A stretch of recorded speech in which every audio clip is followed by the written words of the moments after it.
Vous avez Facebook? Parce qu'il faudrait que j'envoie un message et j'ai plus de batterie, j'arrive pas à me souvenir de son numéro. Je voudrais juste dire à quelqu'un que ça va, que j'ai rien. Merci, merci beaucoup.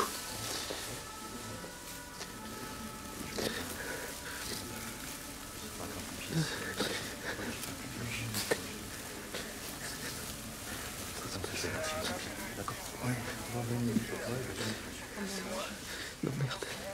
C'est normal de se questionner sur la légitimité de la fiction à s'emparer de ce type d'histoire.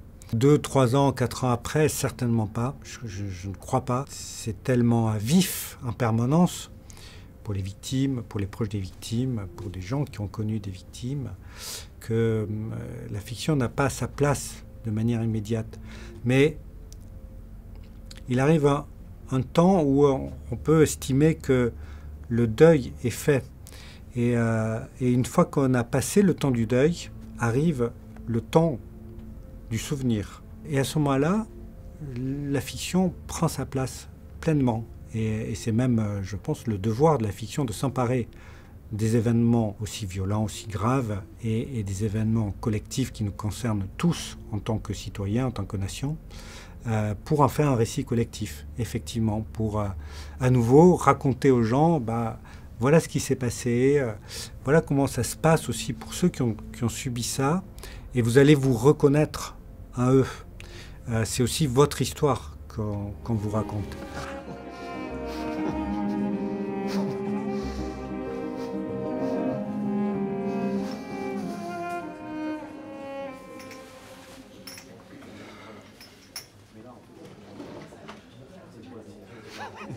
Stéphane. David. Ça va? Ouais, je crois, je sais pas trop. J'étais à la fin du tournage de Sambre lorsque j'ai reçu un courriel d'un producteur qui s'appelle Nicolas Mauvernet et qui me disait: on a pensé à vous pour écrire, réaliser une série sur un groupe de personnes qui a été retenu en otage au Bataclan. Ma première réaction a été de me dire: oh là là, je suis en train de terminer Sambre, c'est déjà d'une très grande violence. Je ne suis pas certain que le prochain projet, j'aurais envie de poursuivre là-dedans, dans cette veine-là. Puis j'ai attendu la fin du tournage, ça continue à me trotter un petit peu dans la tête et j'ai ouvert la pièce jointe qu'il y avait dans le courriel. Et là, j'ai découvert l'histoire de ce groupe de personnes dont finalement on connaît assez peu l'histoire. Mais j'ai pas compris, c'est quoi qui t'inquiète en fait? Tout le monde connaît ma tronche maintenant. Et Quand ils vont voir qu'on n'est pas mort, si ça se trouve, les mecs ils vont revenir pour finir le travail. sérieusement? Mais je sais pas, ils sont venus une fois, rien qui les empêche, si. Ce qui m'a vraiment accroché, c'est que on restait pas sur que s'était-il passé dans ce couloir, entre les otages et les 2 touristes, mais surtout le projet était de raconter l'histoire de ce groupe de personnes après. Qu'est-ce qui se passe après pour les gens qui ont subi cette violence-là? Comment on arrive à vivre avec cette violence subie? Comment on rattrape le cours de la vie un peu normale? Il y a des couples, il y a des gens qui forment famille avec des enfants. Ça va pas, Quentin? Excusez-moi, j'ai eu peur de ne pas vous voir aujourd'hui. Mais non. Ça va, Quentin. Je suis là. Je suis là et tout va bien. D'accord?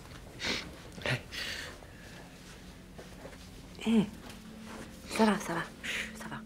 On a tous, encore une fois, des images, entendu des témoignages, on est presque saturé d'informations. Mais en fait, quand on s'intéresse vraiment à la vie des gens, à leur intimité, on s'aperçoit qu'il ne se passe rien de ce qu'on croit qu'il se passerait. En fait, pour les 7, la vie après le Bataclan, elle est totalement surprenante. Et totalement, pour des gens qui travaillent sur le matériau de fiction, qui écrivent des histoires, elle est étonnante et elle propose en permanence des surprises. Voilà, tu peux changer. Change.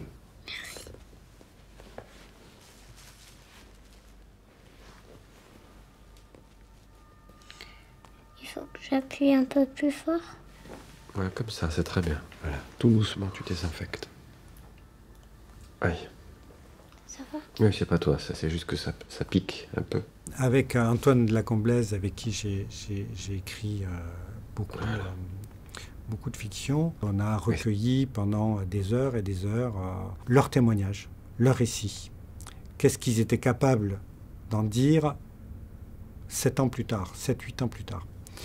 Plus le témoignage d'une psy qui en a traité certains d'entre eux, et du directeur de la BRI de l'époque. C'est essentiellement à partir de ces témoignages-là que nous avons écrit.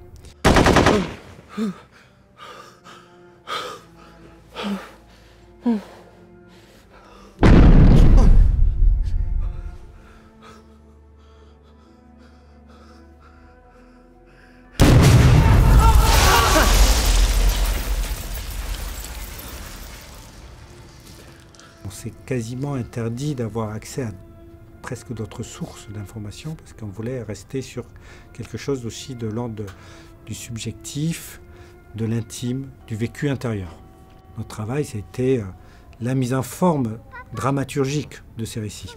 Il faut que ça fasse sens, il faut décoder, il faut trouver qu'est-ce qui va résonner de manière aussi universelle. Plus on va dans leur intimité, plus ça doit résonner pour tous les spectateurs. Et le gars là à côté, tu sais qui c'est? Vous vous êtes parlé? Il m'a demandé mon nom et il m'a dit qu'après on irait boire des bières. Alors qu'on était comme ça, comme des cons suspendus dans le vide. Je pensais qu'il délirait, qu'on allait tous mourir, mais en même temps qu'il me dise qu'on allait se revoir, ça m'a fait un choc. C'est grâce à ça, c'est grâce à lui. Je suis sorti de la panique et j'ai pu aider la fille. Après, il est parti dans les couloirs, je sais pas ce qu'elle est devenue. Ce qu'on raconte, au fond, c'est les otages du Bataclan, mais c'est aussi tous les gens qui, dans leur vie, ont rencontré une forme de violence et qui, après, doivent vivre avec cette violence-là. Marie, de toute évidence, vous avez traversé quelque chose de monstrueux, d'épouvantable. Et j'avoue que c'est difficile de croire que vous en sortiez indemne, en le racontant comme vous le faites, en souriant. Moi, j'ai pas du tout envie de m'appesantir, en fait. J'ai juste envie de passer à autre chose. Et c'est pour ça que je vous en parle, d'ailleurs.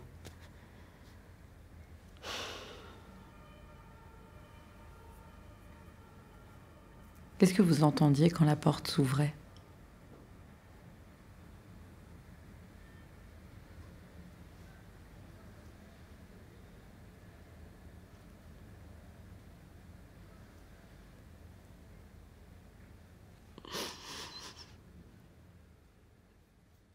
Il y a des choses qui sont restées hors champ, qui ne nous ont pas racontées. Même si je pense avec Antoine, on a réussi à les faire parler beaucoup. Et ils se sont sentis très vite en confiance. Et finalement, peut-être, ils nous ont dit des choses qu'ils pensaient ne pas nous dire. Même j'en suis convaincu. Il y avait bien un contrat moral avec eux. De dire, il y a des choses qu'on va légèrement transformer parce que pour les besoins de l'écriture fictionnelle, oui, on va dramatiser certaines choses, mais on vous doit la transparence, la vérité et une vraie fidélité à votre récit. Je cherche toujours à retrouver les gens pris en otage avec moi dans le couloir du Bataclan. J'ai déjà vu David, le Chilien, et Arnaud, le graphiste. Il en manque beaucoup d'autres. On était 11 dans ce couloir. Faites-moi signe, s'il vous plaît. À tel point qu'il n'y a aucun personnage dans la série qui ne soit pas un personnage réel. Je pense qu'avec Antoine, on n'a jamais écrit un projet aussi proche de la vie des gens. Ce type d'écriture a influencé le tournage, la manière de tourner, la relation avec les comédiens, toute une série de choses qui font que le projet devient très à part d'un point de vue fictionnel. Mais ça veut dire que je vais garder pour toujours un éclat de balle du Bataclan dans le corps? Oui. Je n'avais pas pensé à ça comme ça, mais c'est vrai, oui. Et c'est où, vous avez dit? Dans votre dos à droite, juste au-dessus de l'omoplate. Et ça peut pas bouger? Non, a priori non. Enfin, naturellement, si vous avez la moindre douleur, vous n'hésitez pas. Parce que c'est gros comment? Regardez. C'est ça, là. Est-ce qu'on va prendre que des comédiens non identifiés par le public? Ça serait peut-être la logique, puisque voilà, ces gens qui ont été otages ne sont pas des personnages publics. Il y a aussi le réflexe de se dire non, mais si on prend quelques comédiens assez identifiés, ça permet aussi de mettre un peu plus de distance, un tout petit peu plus de distance, de faire un peu plus fiction et d'aller peut-être plus loin aussi dans la manière de raconter les choses. Donc c'était plutôt cette option-là, donc d'aller chercher quelques comédiens un peu identifiés, surtout des comédiens qui avaient compris la responsabilité d'incarner ces personnes du réel et qui avaient l'humilité de pouvoir les incarner sans vouloir construire quelque chose, faire de l'acteur studio. Moi, j'étais pas là, mais en sauvant Charlène et la vie de mon bébé, vous m'avez sauvé aussi, vous savez. Pour dire la vérité, je m'en veux d'avoir tellement tardé. J'étais là, j'étais pendu à la fenêtre, je vous entendais qui appelait. Et je bougeais pas. J'étais comme... éteint. J'ai mis trop de temps. Je suis pas fier de ça. Et puis en venant vous aider, au bout du compte, c'est peut-être plus pour moi que je l'ai fait. Pour l'image que j'ai de moi. C'est pas glorieux du tout. Pour que le projet fonctionne et pour que le projet reste un projet qui parle à tout le monde, qui soit très fort, il fallait que les comédiens soient aussi, eux, d'une sincérité absolue. C'est-à-dire, non, surtout ne pas tricher, ne pas fabriquer les émotions, ne pas avoir peur d'aller chercher des choses à l'intérieur, même si ça fait violence. Si vous faites ce que je vous dis, je vous tue pas. Pas contre le mur là-bas. Couchez, j'ai dit. Couchez ou je tire. Debout. Va rejoindre les autres. Je vais juste mettre un peu de temps, je suis handicapé. J'en ai rien à foutre que tu sois handicapé. Lève-toi. Il aurait pu partir, Grégory. Bien avant qu'ils arrivent, il avait largement le temps.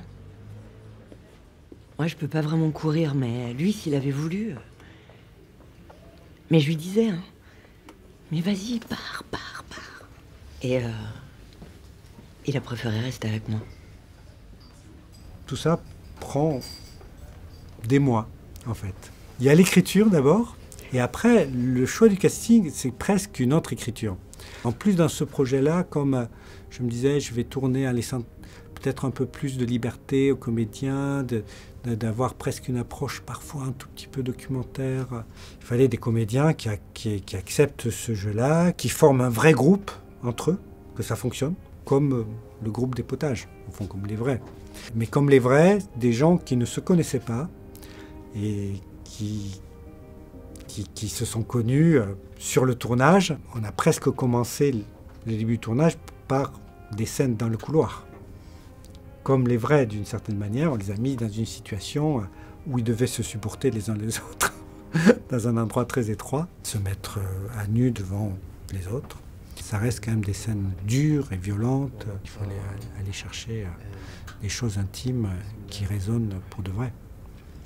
Et pas la fabrication de la peur jouée. Ça marche pas.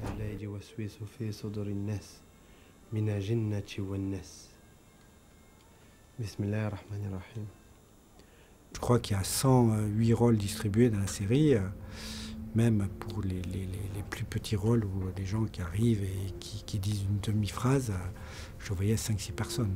Il n'y a rien de tel que dans une scène, vous avez quelqu'un qui arrive, qui n'est pas au bon endroit, qui balance sa phrase, qui joue pas avec les autres. Ça, c'est pas possible. Les comédiens restent vraiment l'essence même, parce que c'est eux qu'on filme, c'est eux qu'on regarde. Et s'il se passe rien à l'intérieur du comédien, il va rien se passer pour le spectateur, du tout. En bas, dans la fosse, quand on est entré, il y avait des blessés qui nous disaient « aidez-nous », qui nous attrapaient la jambe, et on ne pouvait pas s'arrêter. Il fallait sécuriser toute la salle avant de faire rentrer les secours. Ça, je l'oublierai jamais.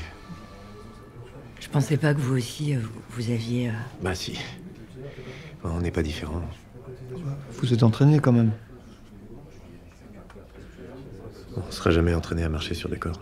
J'ai fait beaucoup de documentaires, donc quand même une observation des gens, du réel.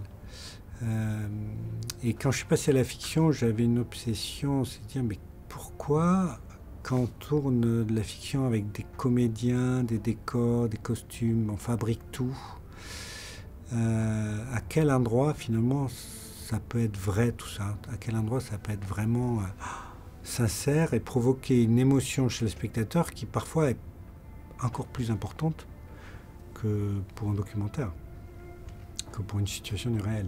Au fond, comment faire avec du faux, arriver à faire quelque chose qui soit, qui transperce le vrai, quoi. On est quand même comme ces tireurs japonais à cheval, masqués, les archers, ils tirent sur une cible aveugle. On sait où il faut aller, la direction, la cible à atteindre, mais tout va très vite, le galop au cheval, et on ne sait pas comment l'atteindre. On est complètement aveugle. C'est tout le temps un travail de tâtonnement, sur le fil, qui fait qu'on donne le sentiment quand même au spectateur qu'on ne triche pas avec lui. Et donc pour ce projet, c'était vraiment absolument essentiel. On ne peut pas fabriquer des trucs.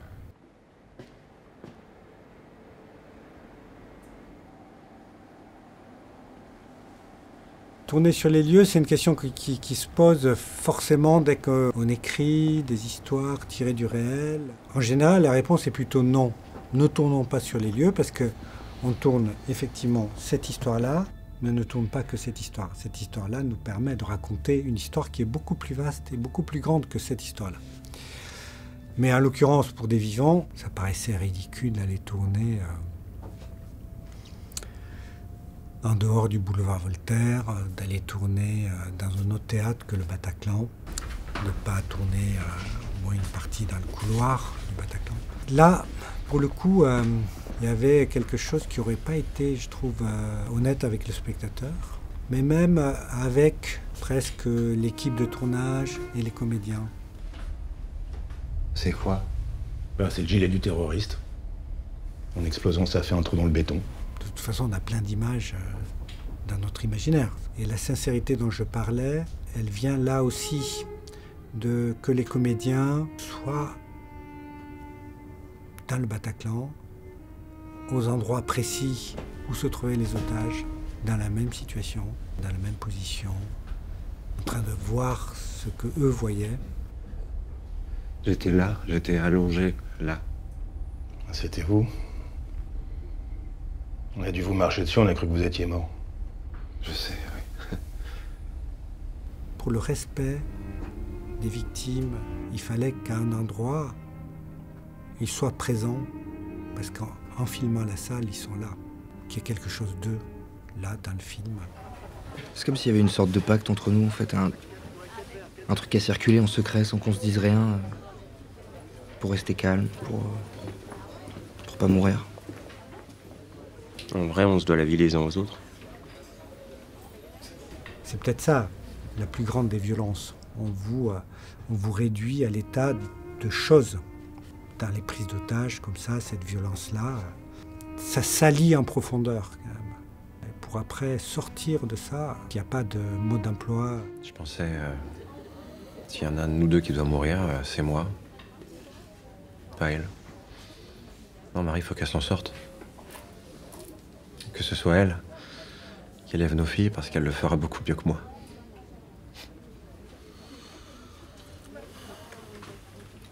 Mais pourquoi tu me l'as jamais dit, ça? Le fait d'avoir voulu se retrouver, d'être ensemble, de pouvoir échanger sur ce qui s'est passé, sur comment chacun l'a vécu, de pouvoir compter les uns sur les autres, le fait de pouvoir être des êtres humains ensemble, on peut y arriver, quoi, ensemble. Et ensemble, on peut surmonter ces choses-là. Ça, c'est quand même la chose la plus forte de la série et la plus émouvante et celle qui donne peut-être l'espoir le plus grand, évidemment. On le sait, mais c'est bien quand on peut le voir aussi, c'est que quand voilà, des êtres humains peuvent se prendre à les bras, peuvent se regarder, peuvent se parler, ça va mieux. We've come too far to give up who we are. So let's raise the bar and our cups to the stars. Hey. She's up all night to the sun. I'm up all night to get some. She's up all night for good fun. I'm up all night to get lucky.